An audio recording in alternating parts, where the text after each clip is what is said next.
أعوذ بالله من الشيطان الرجيم. بسم الله الرحمن الرحيم.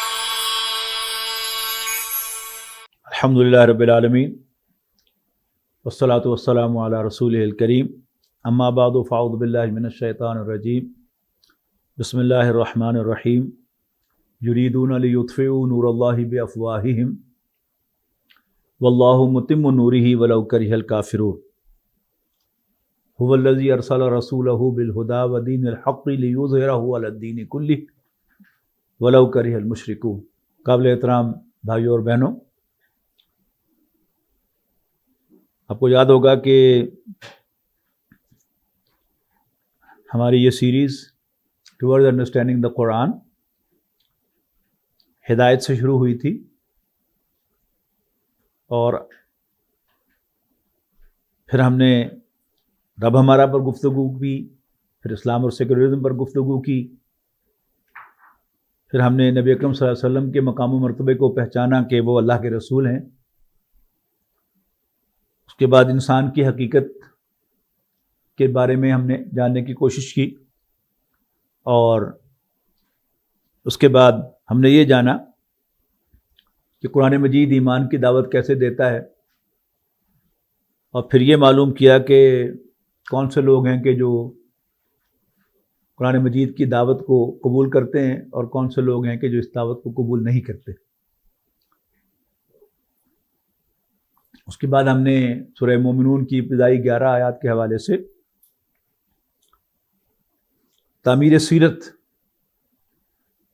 کی اساسات کیا ہیں، بنیادیں کیا ہیں، ان کو جانا، اور پھر سورۃ بنی اسرائیل کے تیسرے اور چوتھے رکوع کے حوالے سے اسلامی معاشرے کی اقدار کے بارے میں معلومات حاصل کی کہ وہ کون سی اقدار ہیں کہ جو ایک مسلم اور اسلامی معاشرے میں پروموٹ کی جاتی ہیں، اور وہ کون سی برائیاں ہیں کہ جو اس معاشرے میں سے نکالی جاتی ہیں، ان کا استحصال کیا جاتا ہے۔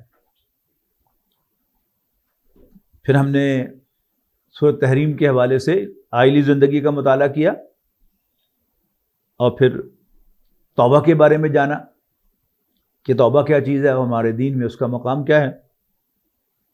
پھر سورۃ حجرات کے حوالے سے اسلامی ریاست کے خط و خال اور اسلامی ریاست میں کیا کام کرنے کے ہیں اور کیا کام نہیں کرنے کے ہیں، یہ جانا۔ اس کے بعد ہم نے سورہ حج کے آخری رکوع سے یہ جانا کہ وہ جہاد جس کا سورۃ حجرات میں ذکر آیا تھا حقیقی ایمان کی تعریف میں، کہ جب فرمایا گیا کہ یہ بدو کہتے ہیں کہ ہم ایمان لے آئے، اے نبی ان سے کہو کہ تم ہرگز ایمان نہیں لائے، ہاں یہ کہہ سکتے ہو کہ ہم مسلمان ہو گئے ہیں، اس لیے کہ ایمان تو ابھی تمہارے دلوں میں داخل ہی نہیں ہوا۔ ہاں اگر تم اللہ اور اس کے رسول کی اطاعت کرتے رہو گے باوجود اس کے کہ تمہارے شعور میں ایمان ہے، تمہارے تحت شعور میں دل میں نہیں اترا، پھر بھی اللہ تعالیٰ تمہارے اعمال میں سے کچھ ضائع نہیں کرے گا، بے شک اللہ تعالیٰ بخشنے والا مہربان ہے۔ تو پھر سوال پیدا ہوا کہ پھر مومن کون ہے؟ تو آیت نمبر 15 میں پھر جواب دیا گیا کہ انما المؤمنون الذین آمنوا باللہ ورسولہ ثم لم یرتابوا۔ مومن تو بس وہ ہیں کہ جو ایمان لائیں اللہ اور اس کے رسول پر اس شان سے کہ پھر کبھی شک میں مبتلا نہ ہوں، وجاہدوا باموالہم وانفسہم فی سبیل اللہ، اور پھر اپنے مالوں اور اپنی جانوں کے ساتھ اللہ کے راستے میں جہاد کریں، اولئک ھم الصادقون، یہ اپنے دعوی ایمان میں سچے ہیں۔ یہ تو معلوم ہو گیا کہ جہاد ایمان کا لازمی تقاضا ہے، لیکن جہاد کس لیے؟ کیا کسی دیوار میں سر مارنا ہے؟ زمین کھودنی ہے؟ کیوں کرنا ہے جہاد؟ کس کام کے لیے محنت کرنی ہے؟ کس کام کے لیے جدوجہد کرنی ہے؟ کس کام کے لیے اپنی جان اور مال کھپانا ہے؟ اس کا جواب پھر ہم نے ڈھونڈا سورہ حج کے آخری رکوع کے اندر، کہ جس میں فرمایا گیا کہ اے ایمان والو، رکوع کرو، سجدہ کرو، اپنے رب کی بندگی اختیار کرو اور بھلے کام کرو، لعلکم تفلحون، تاکہ تم فلاح پاؤ۔ رکوع اور سجدہ ارکان نماز ہیں، اور نماز رکن دین ہے۔ تو اس سے تو مراد ہوا دین کے ارکان کو قائم کرنا، نماز، روزہ، حج، زکوٰۃ کا اہتمام کرنا۔ اس کے بعد ہے وَاعْبُدُوا رَبَّكُمْ، اللہ کی بندگی اختیار کر لو، اللہ کے بندے بن جاؤ۔ یعنی پوری زندگی میں وہ جو ہم نے رب ہمارا میں پڑھا تھا کہ جو بندگی کے تقاضے ہیں ان کو پورا کرنا، اللہ کو ماننا، اللہ سے مانگنا، اللہ ہی پر بھروسہ کرنا، اللہ تعالیٰ ہی کا حکم ماننا، اللہ تعالیٰ ہی سے ڈرنا، غلطی ہو جائے تو اسی سے معافی مانگنا، اور اسی سے پناہ طلب کرنا، پروٹیکشن طلب کرنا، اس کا اہتمام یہ ہے وَاعْبُدُوا رَبَّكُمْ۔ اس کے بعد مزید فرمایا گیا وَافْعَلُوا الْخَيْرَ، اور خیر کے کام کرو، بھلائی کے کام کرو۔ اس سے مراد ہے انسان کے ساتھ بھلائی کرنا، یعنی انسان کے دو تعلق ہیں، ایک تعلق اس کا اپنے رب سے ہے اور دوسرا تعلق اس کا بنی نوع انسان سے ہے۔ تو بنی نوع انسان کی بھلائی کے کام کرنا، یہ کیا ہے وافعل الخیر۔ پھر اس کے بھی کئی درجے ہیں۔ بھوکے کو کھانا کھلانا، صرف راستے سے کوئی تکلیف دہ چیز ہٹا دینا، یہ بھی خیر کا کام ہے، یہ بھی انسانیت کی بھلائی ہے۔ اور نبی اکرم صلی اللہ علیہ وسلم نے تو یہاں تک فرمایا کہ اپنے مسلمان بھائی کو دیکھ کر اسمائل پاس کرنا اس کو، یہ بھی صدقہ ہے، یہ بھی انسانی ہمدردی کا کام ہے، یہ بھی کرنا چاہیے۔ لیکن درجے ہیں، کچھ لوگ جو ہیں وہ سمجھتے ہیں کہ بھوکوں کو کھانا کھلانا چاہیے، ذرا نسبتاً سمجھدار لوگ ہیں، وہ کہتے ہیں کہ کھانا کھلانا چاہیے، پیسے نہیں دینے چاہیے تاکہ وہ ضائع نہ کریں، اس لیے کہ یہ غریب لوگ جو ہیں ان کو عقل نہیں ہوتی، پیسے ضائع کر دیتے۔ پھر غرباء و مساکین وہ تقاضا کرتے ہیں ہماری یہ ضرورت ہے، تو ان کی وہ ضرورت پوری کر دینی چاہیے، ان کو پیسہ نہیں دینا چاہیے۔ کچھ لوگ سمجھتے ہیں کہ ان کی ضرورتیں پوری کرنی چاہیے، ان کے پاس رہنے کی جگہ نہیں ہے تو کمرہ کوئی بنا کر دے دیں، ان کا مکان بس سیدھا ہو گیا ہے تو اس کی ذرا رینوویشن کروا دیں، اثر نو تعمیر کروا دیں، ان کی اور کوئی ارجنٹ ضرورت ہے تو وہ پوری کر دیں۔ لیکن ذرا ہم میں سے ذرا زیادہ سمجھدار لوگ جو ہیں وہ کہتے ہیں نہیں، یہ بھی ٹھیک نہیں ہے، ہمیں ان کو اپنے پاؤں پہ کھڑا کرنے کا اہتمام کرنا چاہیے۔ کوئی غریب آدمی ہے تو اس کو ریڑھی لگا کے دے دیں کہ اپنا کاروبار کرے، اور اس سے بھی زیادہ بارہ ایسے لوگ میں جانتا ہوں کہ جنہوں نے غریب بچوں کو ڈاکٹر بنایا ہے خود خرچ کر کے، یہ بھی کام ہے۔ لیکن یہاں سمجھنے کی بات یہ ہے کہ آپ نے اس کو ڈاکٹر تو بنا دیا تاکہ وہ گلیوں میں جیبیں نہ کاٹے، لیکن اگر وہ انسان نہیں بنایا، اس کے اخلاق کو درست نہیں کیا، تو وہ اپنے کلینک میں بیٹھ کے جیبیں کاٹے گا لوگوں کی۔ یہ باتیں میں عرض کر چکا ہوں سورہ حج کے آخری رکوع کے درس میں۔ اب آج ایک اور میں سروے آپ کے سامنے رکھنا چاہتا ہوں کہ پچھلی نشست میں گفتگو ہوئی دعوت اللہ پر، کہ لوگوں کو انسان بنانے کے لیے، ان کے اخلاق کو سنوارنے کے لیے دعوت، لوگوں کو اللہ کی طرف بلانا، آخرت سے خبردار کرنا، نبی اکرم صلی اللہ علیہ وسلم پر ایمان لانے کی دعوت دینا، اچھے اخلاق کو اختیار کرنا، لوگوں کے ساتھ بھلائی کو پروموٹ کرنا، یہ کیا ہے؟ یہ بھی کرنے کے کام ہے، لیکن موسٹلی اس کا زیادہ اثر نہیں ہوتا۔ اس کے اعتبار سے اگر ہم پیغمبروں کی تاریخ کا جائزہ لیں تو بڑی دلچسپ حقائق سامنے آتے ہیں۔ پہلے انسان حضرت آدم علیہ السلام اللہ کے پہلے نبی بھی تھے، وہ کیا تعلیمات لے کر آئے تھے اس کا کوئی ہمیں کلو نہیں ملتا۔ پہلے پیغمبر جن کی تعلیمات کا قرآن مجید میں تذکرہ ہے وہ حضرت نوح علیہ السلام ہے، اور ہم جانتے ہیں کہ انہیں آدم ثانی کہا جاتا ہے۔ جس طرح ساری نوع انسانی آدم علیہ السلام کی اولاد ہے،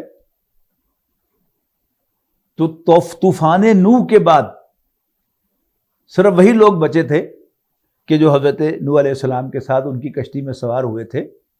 ان کے اپنا خاندان تھا یا چند ایمان والے تھے، ان کے خاندان میں سے بھی ایک بیوی اور ان کا ایک بیٹا وہ ان کے ساتھ کشتی میں سوار نہیں ہوئے تھے۔ اب باقی نوع انسانی جب وہ انہی کی اولاد ہے۔ حضرت نوح علیہ السلام کی تعلیمات کا قرآن مجید میں کئی بار تذکرہ ہے، سورۃ اعراف میں، سورۃ ہود میں، پھر سورۃ الشعراء میں، اور پھر پوری ایک سورۃ نوح ہے۔ حضرت نوح علیہ السلام کے بعد جو اگلے پیغمبر ہے جن کا قرآن مجید میں بار بار ذکر ہے وہ حضرت ہود علیہ السلام ہے، جو قوم عاد کی طرف بھیجے گئے۔ پھر حضرت صالح علیہ السلام ہے جو قوم سمود کی طرف بھیجے گئے۔ ان کا اگر ہم جائزہ لیں ان تینوں کی تعلیمات کا قرآن مجید میں تو اس کا خلاصہ یوں نکال سکتے ہیں، یا قوم اعبدوا اللہ، اے میری قوم اللہ کی عبادت کرو، ما لکم من الہ غیرہ، اللہ کے سوا کوئی تمہاری عبادت کے لائق نہیں ہے، انی لکم رسول امین، جبکہ میں تمہاری طرف بھیجا ہوا ایک با اعتماد ٹرسٹ وردی پیغمبر ہوں، فاتقوا اللہ واطیعون، بس اللہ سے ڈرو، میرا کہنا مانو، ما اسألکم علیہ من اجر، میں تم سے کوئی اجرت نہیں مانگتا، یہ جو میں تمہیں گائیڈ کر رہا ہوں، جو میں تمہاری رہنمائی کر رہا ہوں، جو میں تمہیں سنوارنے کی کوشش کر رہا ہوں، تمہاری اصلاح کی کوشش کر رہا ہوں، میں اس پر تم سے مانگتا کچھ نہیں۔ ہوتا ہے نا کسی جگہ پر کوئی شخص جو ہے وہ کوئی دین کی بات سناتا ہے کسی بس میں ٹرین میں سوار ہو کے، اور اس کے بعد پھر وہ پیسے مانگ لیتا ہے یا اپنی کوئی پروڈکٹ بیچتا ہے، تو اس کا ساری بات بے اثر ہو جاتی ہے کہ وہ سارا اہتمام اس نے آپ کی توجہ حاصل کرنے کے لیے کیا تھا، اصل مقصد جو ہے وہ اپنی پروڈکٹ بیچنا تھا یا پیسے مانگنا تھا۔ تو پیغمبر وعدے کرتا ہے کہ میں نے تم سے مانگتا کچھ نہیں، ان اجریہ الا علی رب العالمین، میری اجرت، میری ریکمپنسیشن تو رب العالمین کے ذمہ ہے۔ اس کے بعد زمانی اعتبار سے حضرت ابراہیم علیہ السلام کی تشریف آوری ہے، اور چوتھے پیغمبر جن کا بار بار ذکر ہے، یہ سب وہ پیغمبر ہیں کہ جن کی قومیں تباہ کی گئیں، جن کی طرف وہ بھیجے گئے تھے۔ چوتھے پیغمبر حضرت لوط علیہ السلام ہیں، یہ حضرت ابراہیم علیہ السلام کے کزن ہیں یا بھتیجے ہیں۔ ہم سب جانتے ہیں کہ حضرت لوط علیہ السلام جس قوم کی طرف بھیجے گئے تھے وہ ہم جنس پرستی، سوڈومی، یعنی عورتوں کو چھوڑ کر مردوں میں دلچسپی لینا، جنسی دلچسپی لینا، سیکسول دلچسپی لینا، یعنی حضرت لوط علیہ السلام نے وہ بات جو حضرت نوح علیہ السلام نے کہی تھی، حضرت ہود نے کہی تھی، حضرت صالح نے کہی تھی، وہ بات کہی سب سے پہلے، اور اس کے بعد پھر یہ بھی کہا کہ یہ کیا حرکت کرتے ہو تم، عورتوں کو چھوڑ کر مردوں سے رغبت رکھتے ہو، انسانوں والی حرکت کرو، کیا بدتمیزی کر رہے ہو تم۔ حضرت لوط علیہ السلام کے بعد جو پیغمبر تشریف لائے ہیں جن کا بار بار ذکر ہے، جن کی قوم بھی تباہ کی گئی، وہ حضرت شعیب علیہ السلام ہے۔ حضرت شعیب علیہ السلام مدین کی طرف بھیجے گئے۔ مدین ایک شہر تھا جو اس وقت کے دو بڑے جو تجارتی راستے تھے ان کے اوپر واقع تھا، جہاں شرقن غربن اور شمالن جنوبن جو راستے تھے ان کے سنگم کے اوپر، ان کے جنکشن کے اوپر وہ شہر واقع تھا، اور چاروں اطراف سے لوگ مال لینے کے لیے آتے تھے۔ یہ ایک سنگم بنا ہوا تھا، ایک ہب بنا ہوا تھا،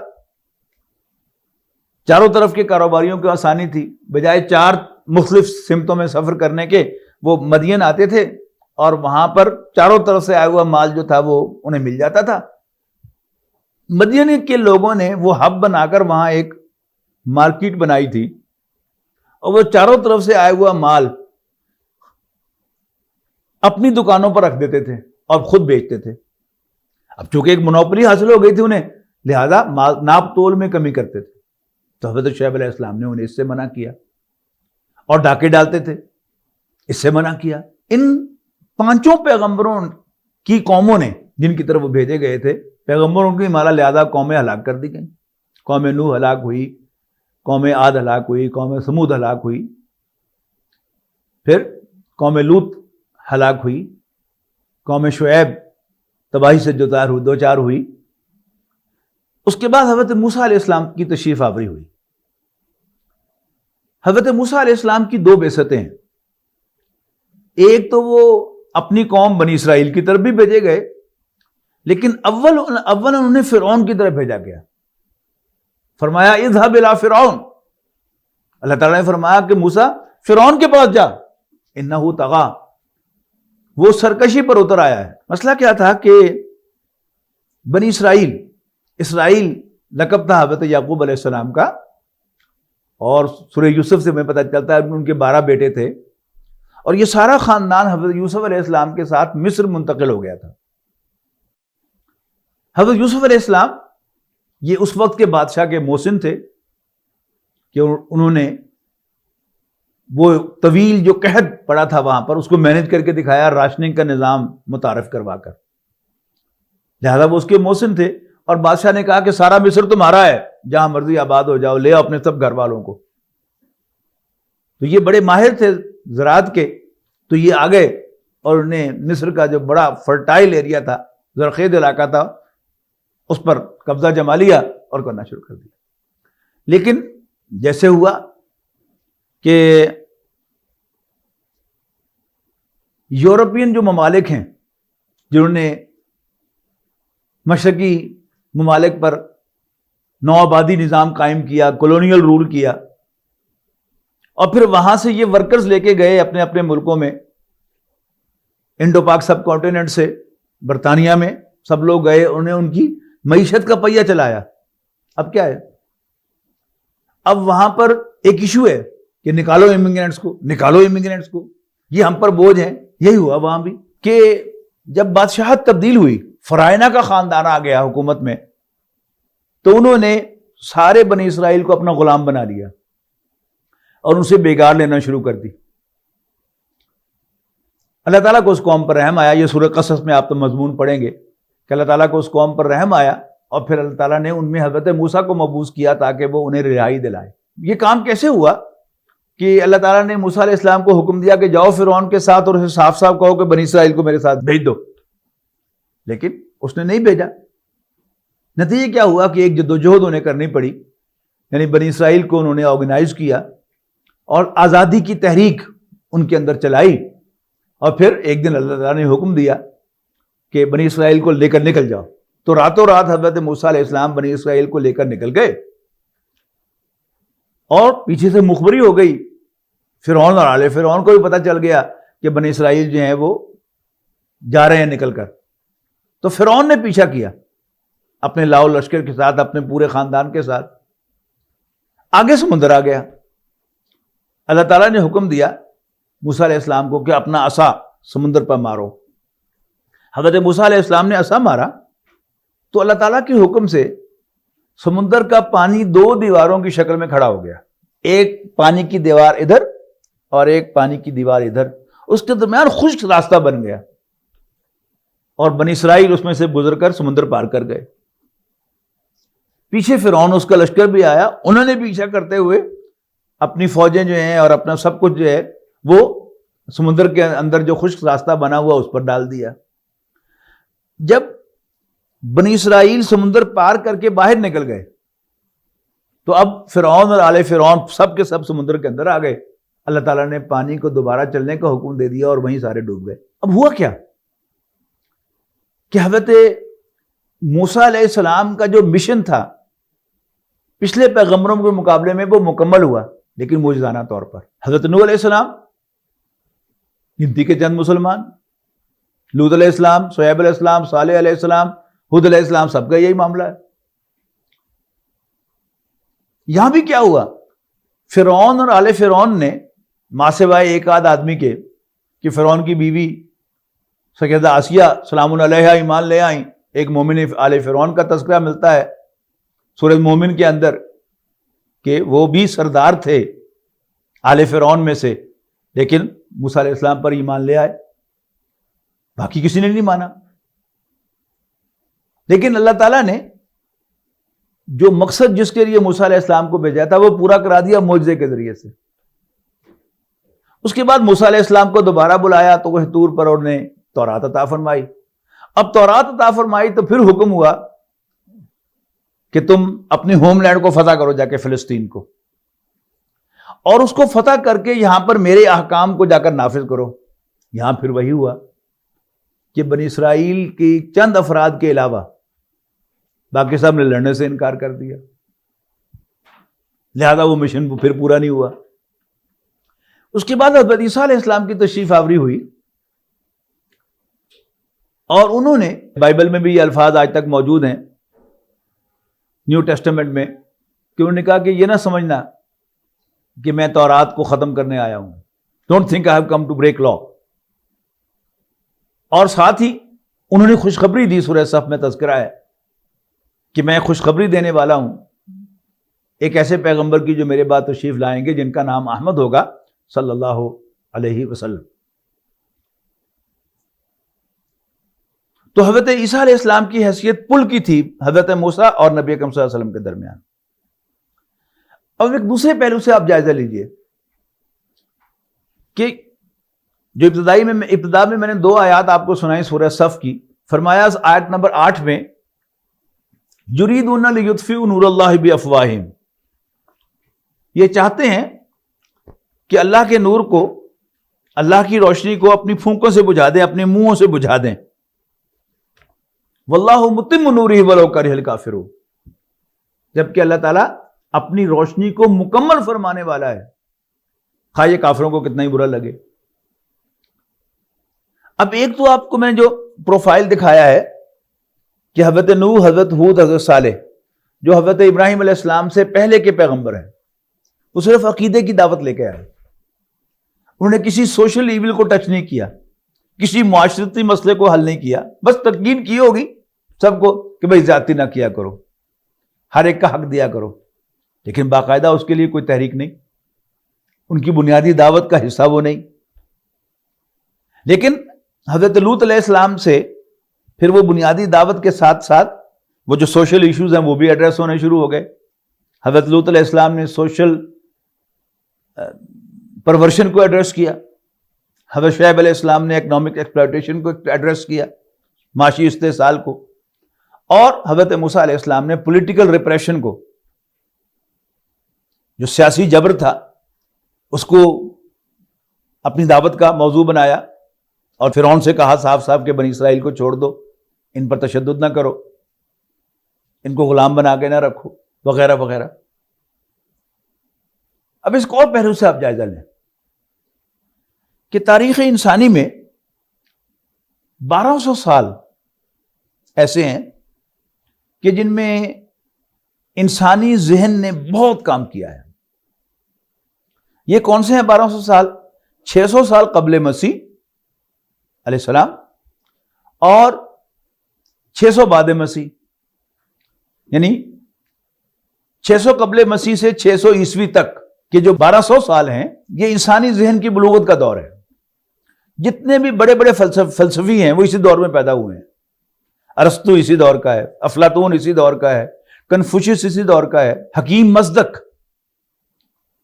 یہ بھی ایک بہت بڑا فلسفی تھا، اور اس نے جو نظریات بھی پیش کیے تھے وہ کارل مارکس کے نظریات سے مشابہ تھے، یعنی کمیونزم کی طرح کا نظام اس نے پیش کیا تھا۔ یونان کا تھا، اس کو یونان سے ملک بدر کر دیا گیا، پھر یہ ایران میں آ گیا، اور پھر ایران میں اس کو سزائے موت ہوئی۔ تو یہ اس لیے علامہ اقبال کے اشعار میں خاص طور پر ابلیس کی مجلس شورا میں وہ کمیونزم کو مزدقی منطق کہتے ہیں۔ دست فطرت نے کیا ہے جن گریبانوں کو چاک، مزدقی منطق سے نہیں ہوتے رفو۔ تو مزدقی منطق جو ہے وہ کارل مارکس کا فلسفہ بھی وہی حکیم مصدق کی طرح کا ہے۔ تو سارے کنفوشیس اسی میں، تمام بڑے بڑے فلسفے اسی میں ہیں۔ تو انسانی ذہن جو کچھ سوچ سکتا تھا اس نے 1200 سالوں میں سوچ لیا۔ نبی اکرم صلی اللہ علیہ وسلم کی پیدائش کب کی ہے؟ وہ 571 عیسوی کی ہے، اور آپ پر وحی کا آغاز 610 عیسوی میں ہوا ہے۔ اچھا، دوسری طرف آئیے کہ نوع انسانی کا آغاز ایک جوڑے سے ہوا، آدم علیہ السلام اور حوا سلام علیہ، ایک خاندان بن گیا، ان کے ہاں اولاد ہوئی، پھر ان کی آپس میں شادیاں ہوئیں، کئی خاندان وجود میں آ گئے، اور پھر خاندانوں سے قبائل وجود میں آئے، پھر قبائل سے قومیں وجود میں آئیں، پھر قوموں سے نسلیں وجود میں آئیں۔ دوسری طرف نظام، یعنی پہلے انسان جو ہے ایک شخص اپنے غار میں اپنے جنگل میں رہتا تھا، وہ بادشاہ تھا اسی کا، لیکن جوں ایک سے زیادہ افراد جو ہیں وہ آنے شروع ہوئے تو پھر مل جل کر رہنے کی ضرورت پیش آئی، پھر نظام وجود میں آئے۔ آپ کو معلوم ہے کہ مکہ مکرمہ ایک قبیلے کا شہر تھا۔ مکے میں یا کوئی کرشی رہ سکتا تھا، یا کرشی کا غلام، یا اس کا حلیف، کوئی چوتھا آدمی نہیں رہ سکتا تھا۔ اس کے مقابلے میں مدینہ منورہ، جب رسول اللہ صلی اللہ علیہ وسلم ہجرت کر کے مدینہ تشریف لائے ہیں، اس وقت 2 قبیلے تو تھے حضور صلی اللہ علیہ وسلم کو انوائٹ کرنے والے، آپ کو دعوت دینے والے ہجرت کی، اوس اور خزرج، یہ سنز آف دا سوائل ہیں مدینہ منورہ کے، اس کے اصل باسی ہیں۔ اس کے علاوہ کچھ یہودی قبائل بھی آباد تھے مدینے اور اس کے گرد و نواح میں، جن میں خاص طور پر 3 قبیلے جو تھے وہ بڑے اہم قبیلے تھے، بنو نذیر زواد کے ساتھ، بنو قینقاع اور بنو قریظہ زوئے کے ساتھ۔ نبی اکرم صلی اللہ علیہ وسلم جب تشریف لائے تو آپ نے ان تمام قبائل کے جو بڑے لوگ تھے ان سے ملاقاتیں کی اور ان کے حال احوال دریافت کیے، اور ان سے کہا کہ تم آپس میں لڑتے کیوں ہو؟ اس لیے کہ اوس اور خزرج بھی آپس میں لڑتے رہتے تھے، اور پھر وہ قبائل بھی ان کے کوئی کسی کا حلیف تھا، کوئی کسی کا حلیف تھا، تو اب آپس میں لڑتے کیوں؟ تو انہوں نے کہا کہ جی جب ہمارا حق نہیں دیا جاتا تو اپنا حق لینے کے لیے ہمیں لڑنا پڑتا۔ آپ نے فرمایا کہ تم ایسا کیوں نہیں کرتے کہ اپنی پرابلمز کا ملٹری سولوشن ڈھونڈنے کی بجائے، لڑ کر مسئلہ حل کرنے کی بجائے تم ٹیبل پر بیٹھ کر گفت و شنید سے مسائل حل کیا کرو۔ یہ بہت اچھی بات ہے، لیکن پھر بھی اگر کوئی نہ مانے تو آپ نے فرمایا کہ پھر اپنے میں سے کوئی ایسا شخص مقرر کر لو کہ جس پر سب اعتماد کرتے ہوں اور پھر اس کی بات مان لیں۔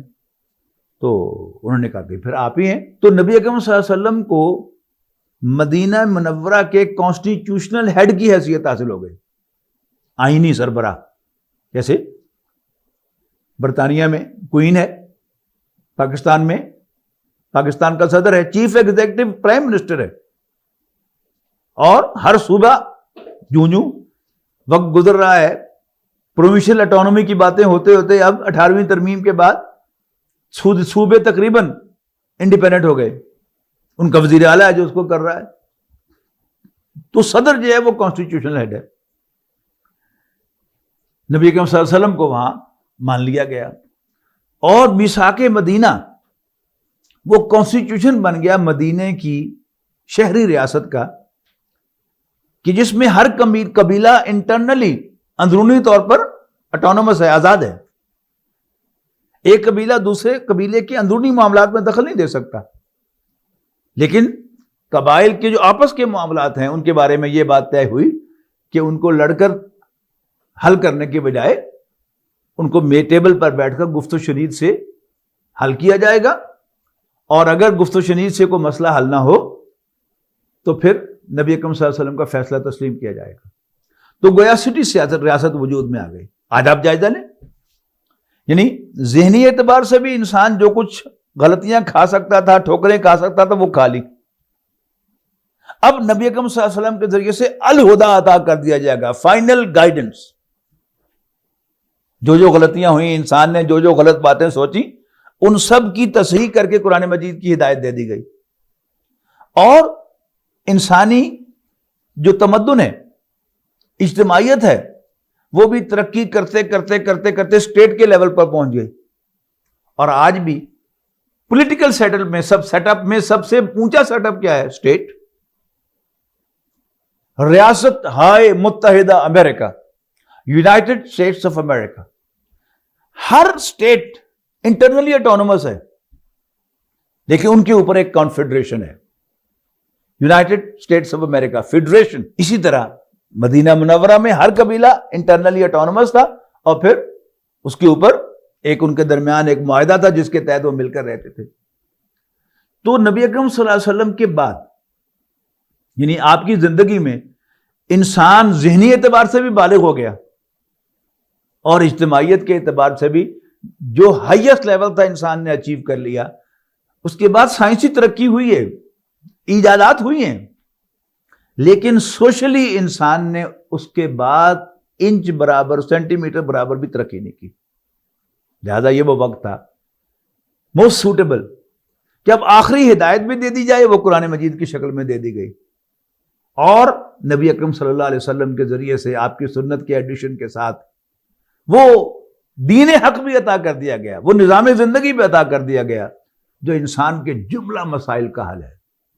ایک بیلنسڈ نظام, عدل پر مبنی نظام. مسائل کیا ہیں نوٹ کیجئے گا, قرآن مجید گواہ ہے کہ جتنے بھی سوشل ایشوز ہیں وہ پیدا ہو گئے. میں نے آپ کو بتایا کہ ہومو سیکسولیٹی کا پرابلم تو حضرت لوط علیہ السلام سے شروع ہو گیا. اب مرد اور عورت کے درمیان یہ مسائل کھڑے ہو گئے. آپ کو ملتا ہے حدیث کے اندر کہ مہاجرین کی زبان پر یہ الفاظ آ رہے ہیں کہ مکہ مکرمہ میں ہمارا خواتین پر بڑا ہولڈ تھا, لیکن مدینے کے لوگوں میں عورت جو ہے یہ ایک قسم کی حکمران تھی, فائق تھی, غالب تھی, لہذا اب مدینے میں آ کر ہماری عورتیں بھی ذرا شیر ہو گئی ہیں. اس کا مطلب ہے کہ مساوات مرد و زن کا ایشو کھڑا ہو چکا. اور پھر سود کا نظام مدینہ منورہ میں بالفعل یہودی مہاجن جو تھے وہ سود پر قرض لین دین جو ہے وہ سارے کرتے تھے, لوگوں کو قرض دیتے تھے سود پر, یہ بھی موجود تھا. پھر ناپ تول میں کمی, یہ بھی بالفعل ہوتی تھی. پھر کاروبار کے فاؤل طریقے وہ بھی موجود تھے. نبی اکرم صلی اللہ علیہ وسلم کی احادیث, قرآن مجید کی آیات منع کر رہی ہیں کہ یہ کاروبار کا طریقہ غلط ہے, یہ نہ کرو, چیٹنگ نہ کرو, دھوکہ نہ دو, ملاوٹ نہ کرو. آپ فرما رہے ہیں کہ جو چیز تمہارے پاس موجود نہ ہو یہ مت بیچو. اسی طرح آپ فرما رہے ہیں کہ باہر کے آدمی کا مال نہ بیچو. یہ ساری چیزیں کیا ہے, یہ وہ فائنل گائیڈنس جو ہے وہ دے دی گئی اور فائنل نظام دے دیا گیا پولیٹیکل سسٹم. تو فرمایا یہ چاہتے ہیں, یعنی آیت نمبر 8 میں فرمایا یہ چاہتے ہیں, بنی اسرائیل چاہتے ہیں, یہودی چاہتے ہیں کہ اللہ کے نور کو پھونکوں سے بجھا دیں. وہ جو مولانا ظفر علی خان نے نقشہ کھینچا نا کہ نور خدا ہے کفر کی حرکت پہ خندہ زن, پھونکوں سے یہ چراغ بجھایا نہ جائے گا. تو یہ تو چاہتے ہیں کہ پھونکوں سے بجھا دیں, لیکن اللہ تعالیٰ فیصلہ کیا ہوا ہے کہ میں اپنے نظام کو مکمل کروں گا. تو روشنی بھی یعنی اول روز سے اس روشنی کو بجھانے کی کوششیں ہو رہی ہیں.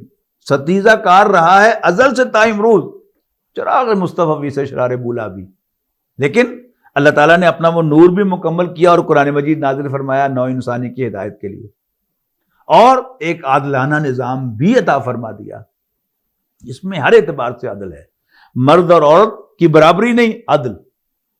سرمایہ اور محنت میں برابری نہیں, عدل. اسٹیٹ, ریاست اور افراد میں برابری نہیں, عدل. وہ نظام نبی اکرم صلی اللہ علیہ وسلم لے کر آئے. نبی اکرم صلی اللہ علیہ وسلم کی سیرت کو سمجھنے کے لیے یہ آیت سمجھنی بہت ضروری ہے. اگر یہ محترم ڈاکٹر سارا صاحب فرمایا کرتے تھے کہ نبی اکرم صلی اللہ علیہ وسلم کی سیرت کا فہم حاصل نہیں ہوگا جب تک ہم اس آیت کو نہیں سمجھیں گے. شاہ ولی اللہ رحمۃ اللہ علیہ اس آیت کو پورے قرآن مجید کا عمود قرار دیتے ہیں کہ پورا قرآن مجید جو ہے اس آیت کے گرد گھومتا ہے.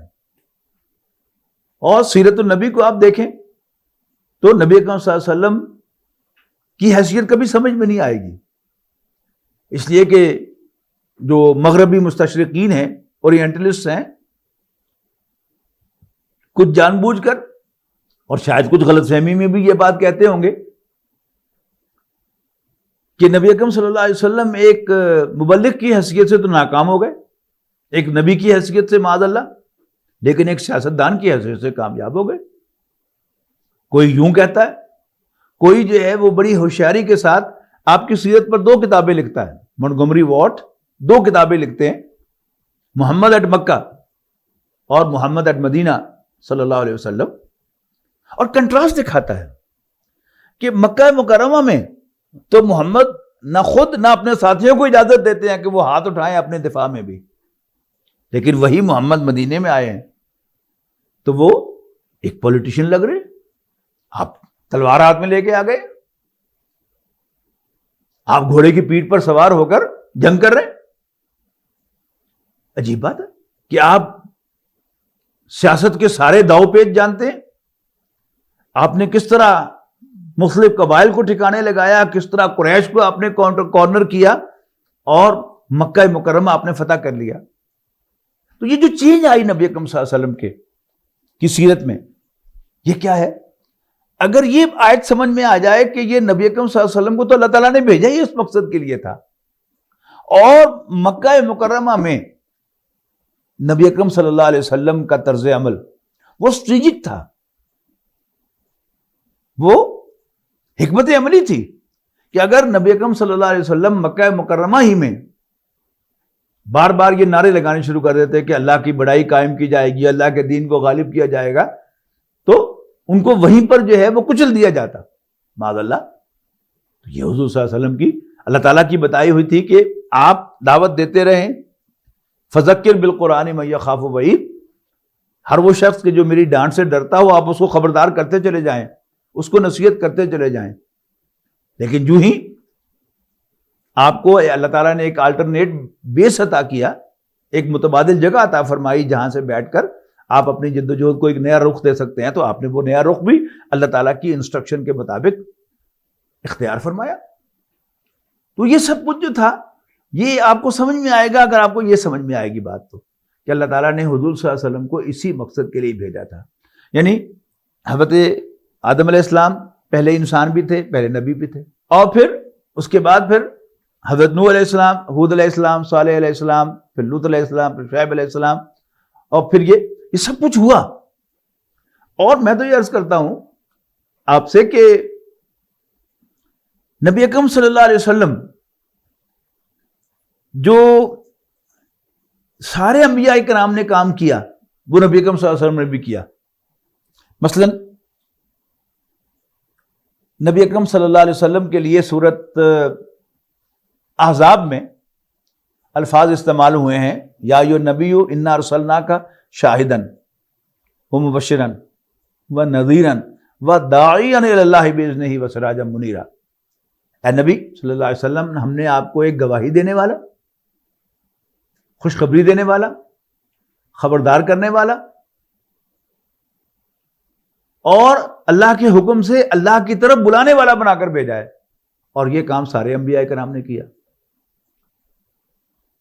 تبلیغ سب نے کی، دعوت سب نے دی، گواہی سب نے دی، خبردار سب نے کیا، جنت کی خوشخبری سب نے دی۔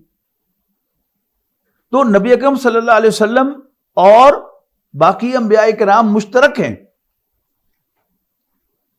اس پر کہ آپ سب کے سارے پیغمبروں کے ذمہ دعوت بھی تھی، تبلیغ بھی تھی، تبشیر خوشخبری دینا بھی تھا، خبردار کرنا بھی تھا، اور سب نے کیا۔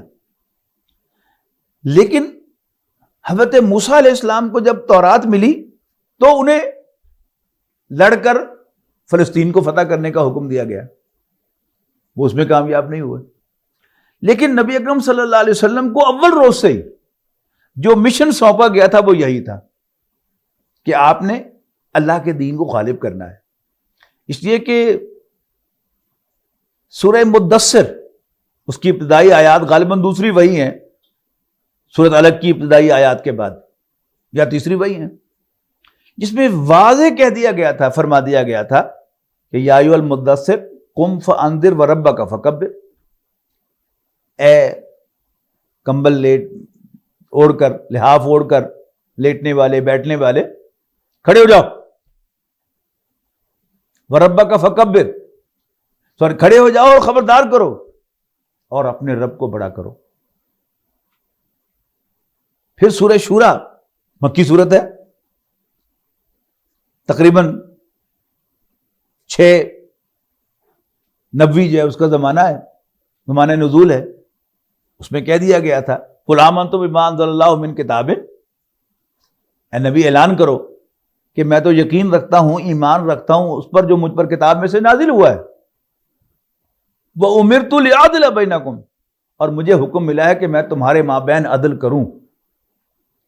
ایک ہے وہ بات جو سورہ حدید میں آئی کہ لَقَدْ أَرْسَلْنَا رُسُلَنَا بِالْبَيِّنَاتِ وَأَنزَلْنَا مَعَهُمُ الْكِتَابَ وَالْمِيزَانَ لِيَقُومَ النَّاسُ بِالْقِسْطِ، ہم نے بھیجا رسولوں کو واضح نشانیاں دے کر، بینات معجزات دے کر، اور ان کے ساتھ ہم نے کتابیں بھی اتاری اور ایک میزان عدل بھی اتاری۔ ایک میزان تو وہ ہے نا جس پہ گندم تولی جاتی ہے، جس پر چاول تولے جاتے ہیں، جس پر اور بہت سی چیزیں جو ہیں وہ تولی جاتی ہیں۔ ایک میزان وہ ہے جو اوپر سے آئی ہے اور اس میں لوگوں کے حقوق تولے جاتے ہیں۔ کیوں؟ لِيَقُومَ النَّاسُ بِالْقِسْطِ، تاکہ لوگ عدل پر قائم ہو جائیں۔ جیسا کہ میں نے کہا نا کہ سب پیغمبروں میں تلقین کی ہوگی بھائی زیادتی نہ کیا کرو، دوسروں کے حقوق غصب نہ کیا کرو، لیکن نبی اکرم صلی اللہ علیہ وسلم نے کیا کیا؟ نبی اکرم صلی اللہ علیہ وسلم نے نہ صرف تلقین کی بلکہ وہ نظام عدل قائم کیا۔ اس کی مثال آپ یوں سمجھے نا کہ ایک دریا ہے جو شمال سے جنوب کی طرف بہ رہا ہے، جیسے ہمارے پاکستان کے دریا شمال سے جنوب کی طرف بہتے ہیں، اور سب لوگ جو ہیں اسی میں تیرتے ہوئے جنوب کی طرف جا رہے ہیں، اسی میں اپنا سامان ڈال رہے ہیں، جنوب کی طرف جا رہے ہیں، اسی میں کشتیاں ڈال رہے ہیں، جنوب کی طرف جا رہے ہیں۔ ایک شخص آتا ہے تو کہتا ہو اللہ کے بندو کدھر جا رہے ہو تمہاری منزل تو وہ ادھر ہے شمال میں۔ تو اکثر لوگ تو کہیں ہے دماغ خراب ہے اس کا، سارا جان ادھر جا رہا ہے، کہتے ہیں ادھر چلو۔ لیکن کچھ ذہین سمجھدار لوگ ہوں گے کہ جن کی بات سمجھ میں آئے گی کہ یس یہ شخص تو ٹھیک کہہ رہا ہے، ہماری منزل تو ادھر ہے۔ لیکن پھر اس کی بھی تقسیم ہوگی، کچھ لوگ پہچانیں گے تو صحیح کہ یہ راستہ صحیح بتا رہا ہے، لیکن سمجھیں گے کہ بھئی ہمارے اندر تو دریا کی جو فلو ہے اس کا جو بہاؤ ہے اس کے خلاف چلنا ممکن نہیں ہے۔ اب ٹھیک ہے یہ تو سب جا رہے ہیں، ہم بھی جا رہے ہیں۔ لیکن کچھ ہوں گے جو سمجھیں گے کہ اگرچہ یہ راستہ مشکل ہے، اگرچہ محنت طلب ہے، اگرچہ اس میں بڑا ہمیں زور لگانا پڑے گا، لیکن ہم راستہ یہی اختیار کریں گے اور شمال ہی کی طرف جائیں گے، جنوب کی طرف نہیں جائیں گے۔ نبی اکرم صلی اللہ علیہ وسلم نے کیا کیا؟ نہ صرف یہ بتایا بلکہ آپ کو جو نفری میسر ہوئی، جو لوگ آپ پر ایمان لائے، آپ نے ان سب کو اکٹھا کیا اور کہا آؤ ہم ہاتھوں میں ہاتھ ڈال کر ذرا زور لگائیں اور دریا کا رخ بدل دیں تاکہ اس کا پانی ہی جنوب کی بجائے شمال کی طرف بہنا شروع ہو جائے۔ اب کیا ہوا؟ اذا جاء نصر اللہ والفتح، جب اللہ کی مدد آ جائے اور فتح نصیب ہو جائے، وَرَأَيْتَ النَّاسَ يَدْخُلُونَ فِي دِينِ اللَّهِ أَفْوَاجًا، اور تم لوگوں کو فوج در فوج اللہ کے دین میں داخل ہوتے ہوئے دیکھ لو۔ یہی ہوا نا، یعنی فتح مکہ کے بعد دھڑا دھڑ قبائل پہ قبائل آ رہے ہیں، اسلام قبول کر رہے ہیں، اللہ کے دین میں داخل ہو رہے ہیں، فوج در فوج۔ یہ کام تھا نبی اکرم صلی اللہ علیہ وسلم کا۔ تو یریدون لیطفئوا نور اللہ بافواہہم، یہ چاہتے ہیں کہ اللہ کے نور کو اپنی پھونکوں سے بجھا دیں۔ واللہ متم نورہ ولو کرہ الکافرون، جبکہ اللہ تعالیٰ اپنے نور کو مکمل فرمانے والا ہے، خواہ کافروں کو کتنا ہی برا لگے۔ هو الذی ارسل رسولہ بالہدی ودین الحق، اللہ ہی تو ہے جس نے بھیجا اپنے رسول حضرت محمد صلی اللہ علیہ وسلم کو الہدی، گائیڈنس، ہدایت یعنی مکمل ہدایت، اور دین حق سچا دین دے کر، اللہ کا دین دے کر، لی یظہرہ علی الدین کلہ، تاکہ وہ اس دین کو کل کے کل دین پر غالب کر دیں۔ وَلَوْ کَرِہَ الْمُشْرِكُونَ، خواہ یہ بات مشرکوں کو کتنی بری لگے۔ جب نظام باطل ہوتا ہے، یعنی جب مکہ مکرمہ پر عرب میں مشرکانہ نظام غالب تھا تو شرک پر عمل کرنا آسان تھا، لیکن شرک سے بچ کر چلنا اور توحید پر عمل پیرا ہونا مشکل تھا۔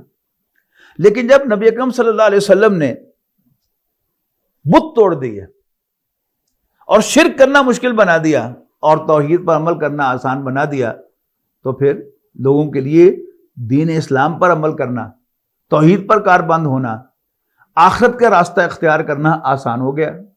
تو یہ وہ کام تھا جو نبی اکرم صلی اللہ علیہ وسلم نے کیا۔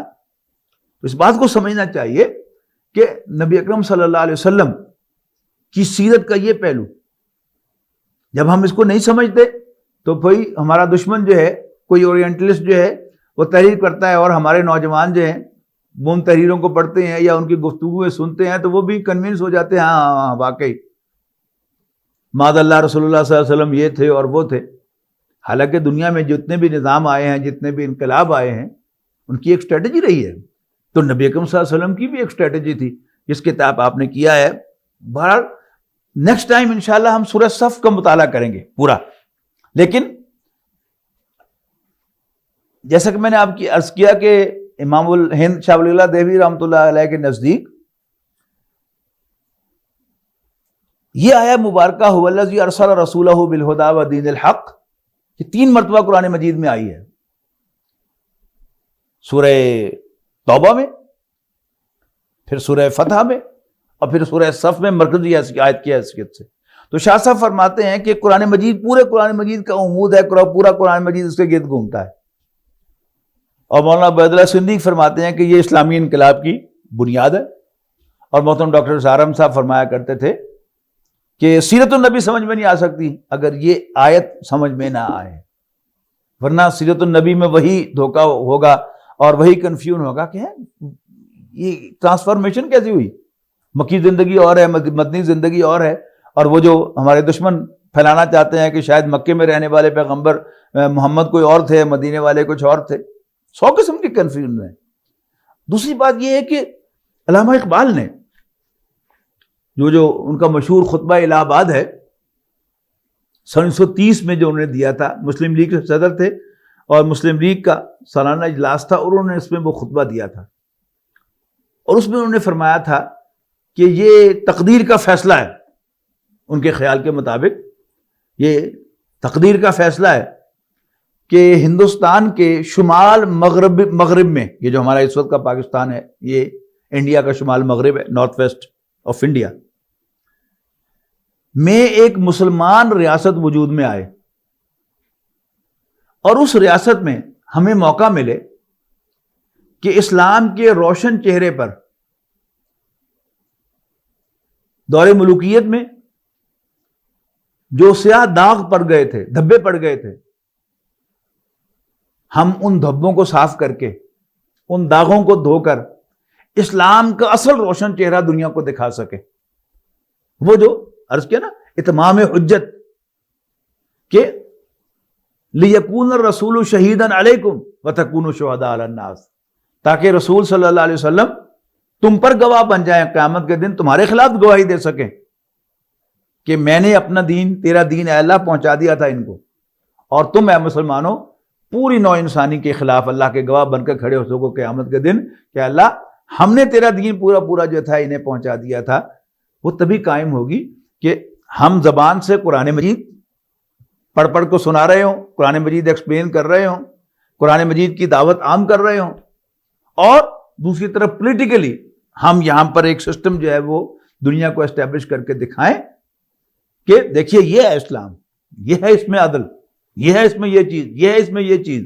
افغانستان میں طالبان افغانستان نے ایک حکومت وہاں پر قائم کی اور وہاں پر عادلانہ نظام قائم کر کے دکھا دیا۔ اس کے جو ویسٹ میں جو اس کا پروپیگنڈا اس کو بھول جائیے، ان کے پاس کوئی